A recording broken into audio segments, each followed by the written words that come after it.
Canto sujo.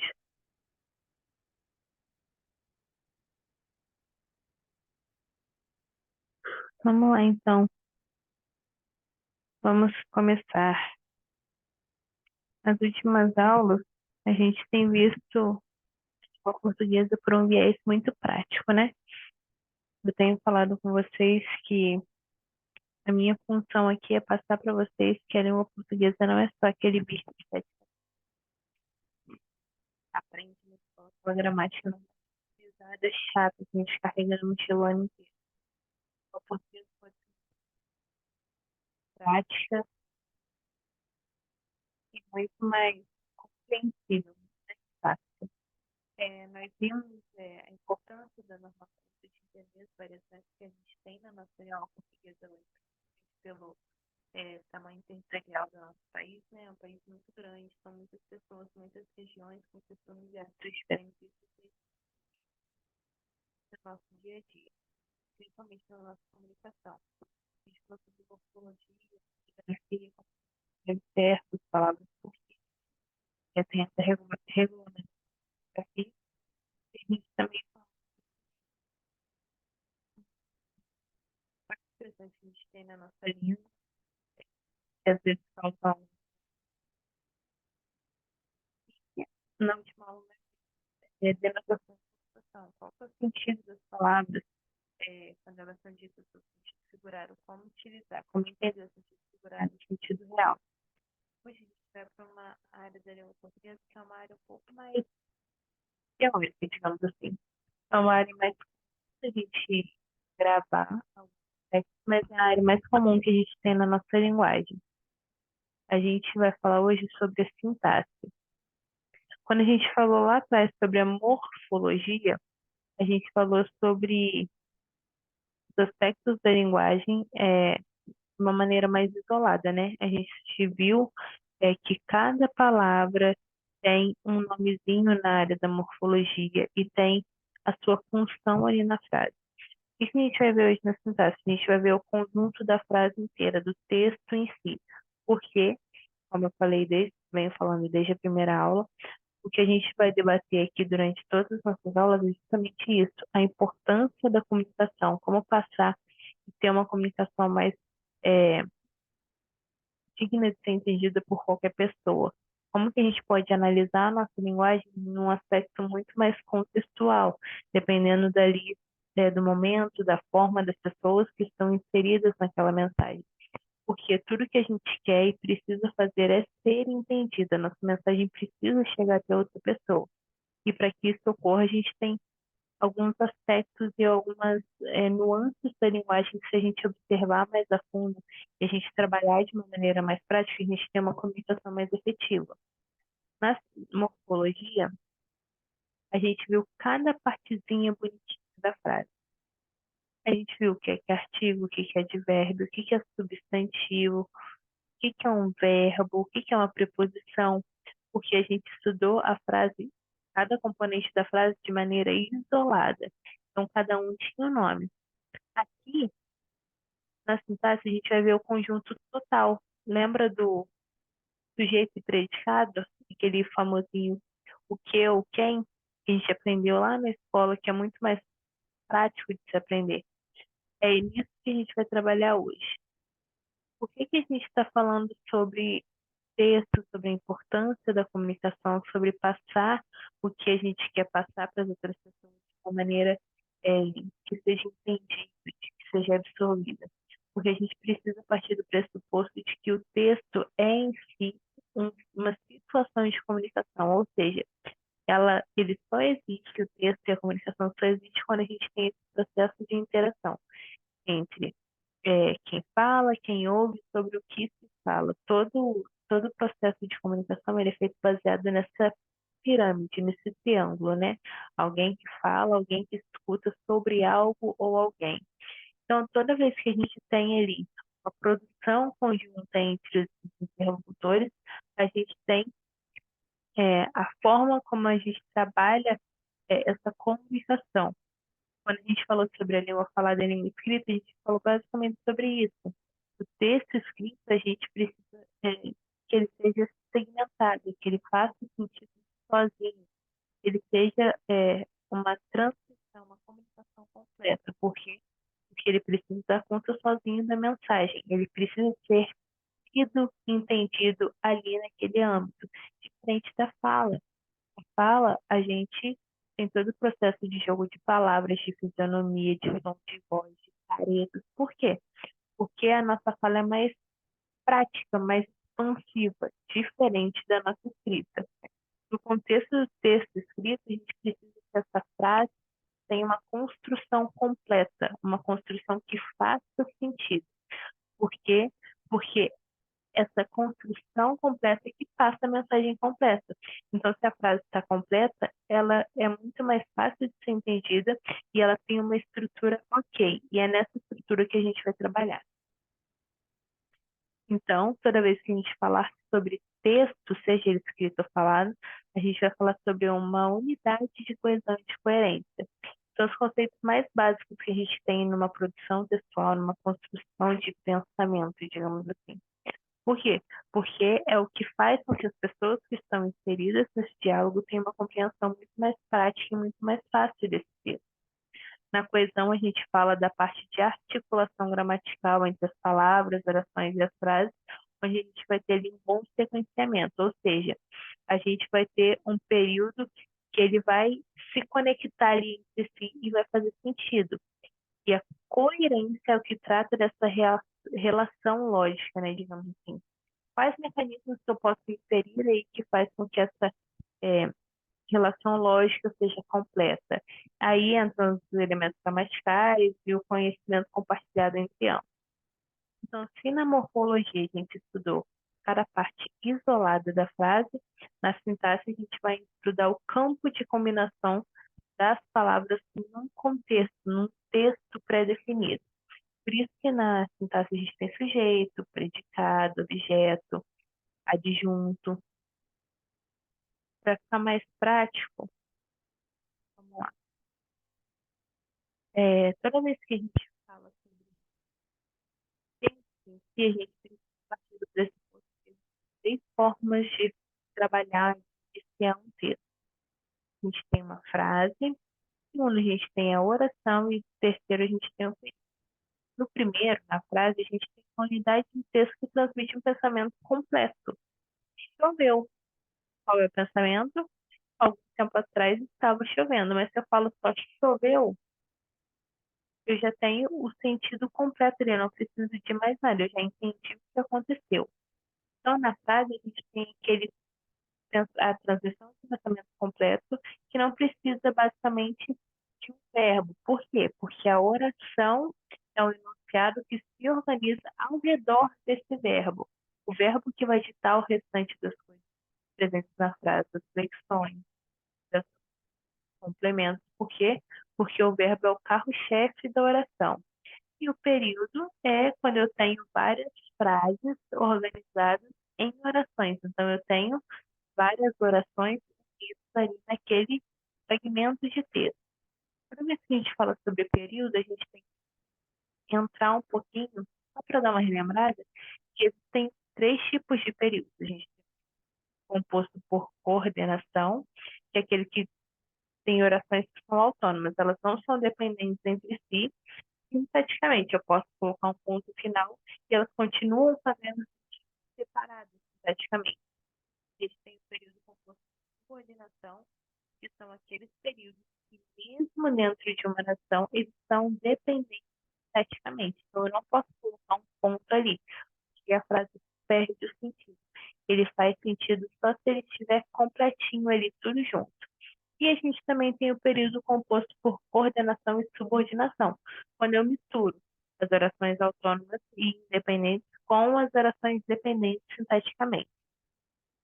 Quando a gente fala sobre período simples, a gente tem o período que é só uma oração e o período composto quando ele é são mais orações. Então, na função sintática, a gente entende o papel de cada um dos termos das orações e o qual papel que ele desempenha em relação aos outros. Ou seja, a gente tem os termos essenciais, Sujeito e predicado, toda oração tem sujeito e predicado. Integrantes, que são aqueles que são os essenciais, eles estão ali é, integrando, dando mais sentido para aquele sujeito, aquele predicado. Temos termos acessórios, que são aqueles que eu posso retirar da frase sem nenhuma, é, sem nada prejudicial. Se eu retirar, não vai mudar nada do que eu estava falando. Às vezes ele está ali só para adicionar uma informação, inferir alguma coisa. Então, a gente tem aí sujeito, predicado, predicativo, os objetos, complementos, os agentes, adjuntos, vocativo e o aposto. A gente vai dar uma pincelada rápida em tudo, só para vocês se lembrarem um pouquinho. Toda vez que a gente fala sobre o sujeito predicado, a gente tem estruturas fundamentais na nossa linguagem verbal. Por quê? Porque eles estão diretamente relacionados na necessidade que a gente tem de verbalizar tudo que a gente tem, seja sobre o mundo, seja sobre a gente ou sobre as nossas relações. Então, o sujeito é aquele ser que diz alguma coisa. Ele sempre concorda com o sujeito, é ali que está contido o assunto central da oração, e normalmente ele apresenta como núcleo um substantivo, um pronome ou uma palavra. Predicado é tudo aquilo que eu afirmo sobre o sujeito. É nele que a gente vê o verbo, é ele que sempre está em concordância com o sujeito, e é nele que a gente encontra alguma afirmação sobre o sujeito. Então, Maria está dando aula. Quem está dando aula? Maria. O ser que diz alguma coisa. Eu. E o predicado é todo aquele restante da frase, digamos assim, que está dando aula. Esse está é um verbo. Toda vez que a gente fala sobre cidade de ti, volta lá no verbo. Lembra que o verbo ele pede uma regência? Dependendo do verbo, ele pede um complemento direto, um complemento indireto. A gente vai ver isso mais pra frente. Mas observe que o verbo está no predicado, fazendo concordância com o sujeito e afirmando algo sobre o sujeito. Então é muito mais fácil a gente entender. O sujeito é aquele que aquilo ou aquela, a quem, alguma pessoa, de quem se diz alguma coisa, e predicar é tudo aquilo que eu consigo afirmar sobre o sujeito, a respeito do sujeito. Do sujeito, nós temos alguns tipos. Primeiro é aquele sujeito simples, tem um núcleo somente. O assunto central ali é só um. Certamente, falado fez mal aos atores de cinema mudo. Como que a gente faz para descobrir o sujeito? A gente pergunta pro verbo. Qual que é o verbo aí? Fez. O que fez mal aos atores de cinema mudo? Quando eu faço essa pergunta na própria frase, qual a resposta que eu tenho? O advento do cinema falado. Então, eu tenho aí um núcleo do sujeito, sujeito simples. No sujeito composto, a gente tem dois ou mais núcleos. Esquetes, montagens capciosas de imagens de celebridades e paródias de notícias representam esse novo humor. O que representa esse novo humor? Esquetes, montagens capciosas de imagens de celebridades e paródias de notícias. Aí eu já tenho dois, nesse caso já tem três núcleos. A gente também tem o sujeito desinicial, que é aquele que não aparece na oração, mas a gente sabe que ele está aí. Ligue o computador. E quem? Você está na frase? Não, mas você entendeu que o sujeito está ali presente. Então, a gente tem o desinicial. Determinado é aquele que também não é nomeado. Por outro lado, nunca se conviveu com tanto humor. Por outro lado, nunca se conviveu com o quê? A pergunta continua sem o núcleo, mas a gente sabe que tem um sujeito aí. Ele só não está sendo nomeado. E a gente tem a oração do sujeito. A declaração expressa pelo predicado não é atribuída a nenhum ser. A relógio, a pingarra, lavabos. A pingarra, lavabos é um relógio? Cadê o complemento dessa frase? A frase em si já tem a declaração completa. O predicado é aquele que afirma algo sobre o sujeito. Então, nele normalmente sempre tem um verbo que vai concordar com o sujeito em número e em pessoa. Você já sorriu hoje? Quem já sorriu hoje nessa frase? Você. É uma pergunta. Então, tudo aquilo que vem do verbo para frente é o predicado. Então, o predicado do verbo é o núcleo. Por isso, na grande maioria das vezes, a gente tem o predicado verbal.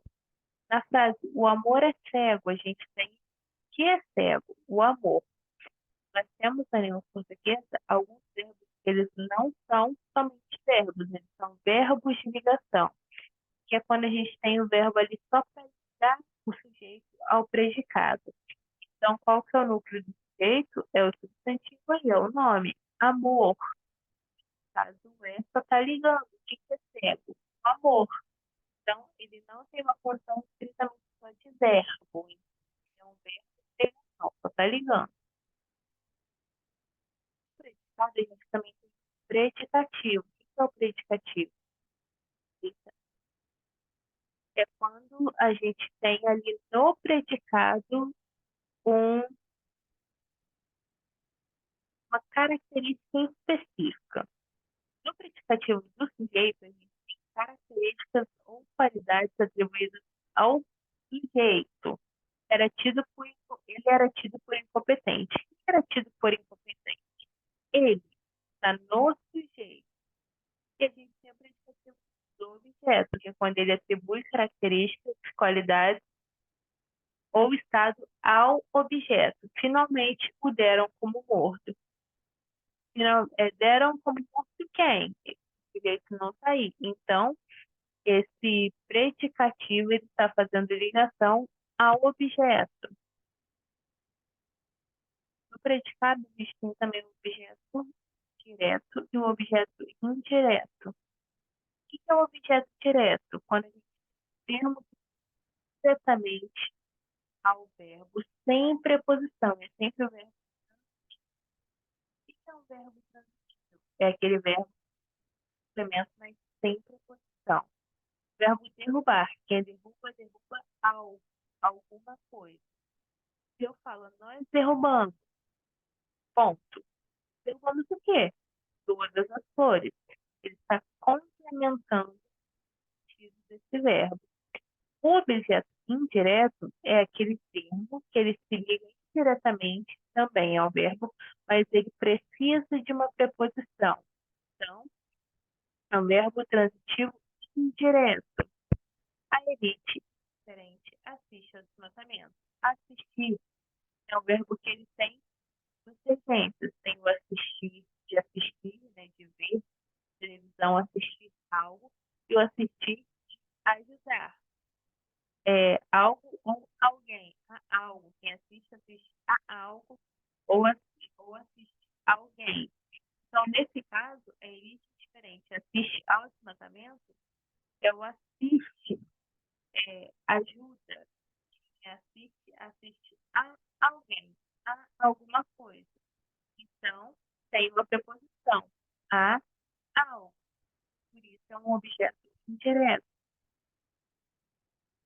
A gente tem também, nesse caso, o complemento nominal, que é aquele termo que sempre é precedido de preposição, completa o sentido, traz adjetivo, um advérbio, que naquela frase sozinho ele vai ter um sentido e um significado incompleto. Então, ele vai precisar desse complemento para ter o seu sentido. Você tem construção. Construção do quê? Do prédio.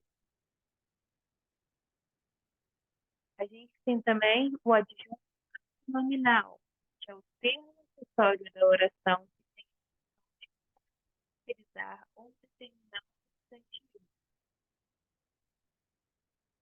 Geralmente é feito através de artigo, adjetivo ou alguns outros elementos que têm essa função. Lembra lá no dia quando a gente falou sobre os adjetivos, que é aquilo que caracteriza o substantivo, é aquilo que dá uma característica para ele, uma qualidade, um defeito, um estado. Aqui é basicamente a mesma coisa. O adjunto nominal ele vai fazer o mesmo papel para caracterizar e determinar aquele substantivo. Os elogios da diretora era para elogio? Não. É um elogio específico, era da diretora. Então, eu estou determinando qual é o substantivo.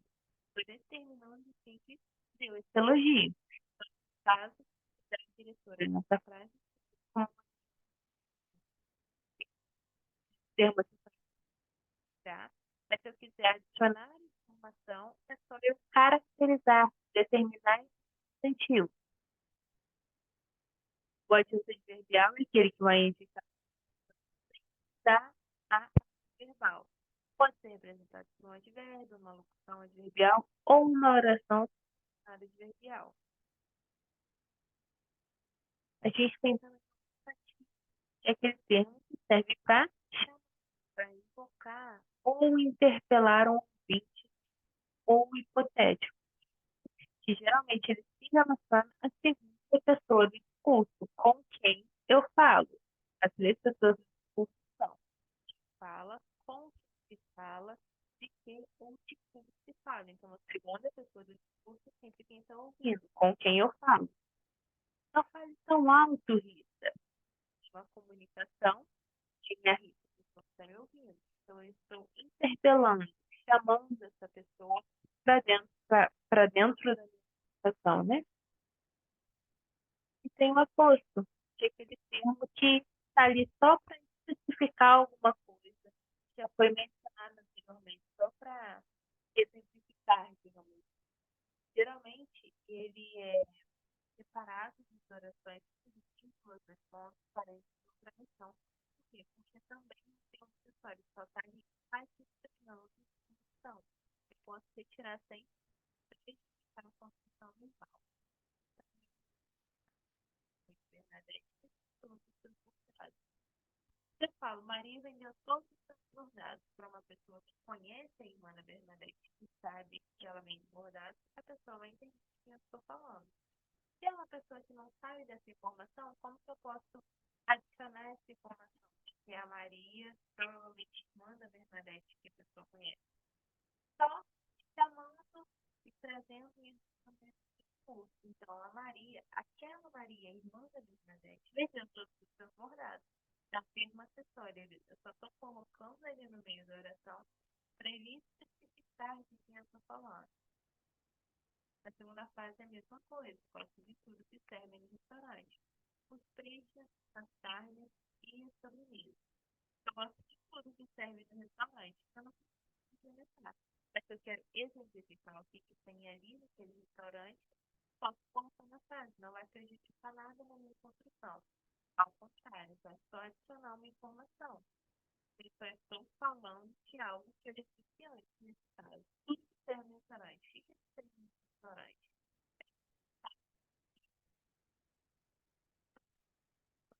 Mas,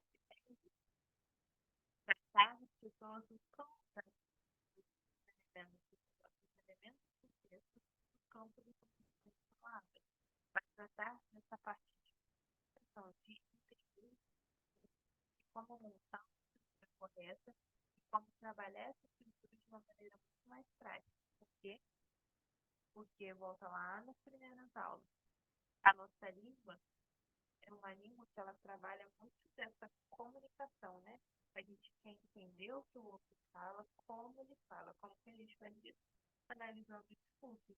Então, o discurso, ok, precisa ter uma comunicação completa, precisa fazer sentido para quem está ouvindo. Por isso que a gente está trabalhando a língua portuguesa de uma maneira mais instrumental, de uma maneira mais prática. Por quê?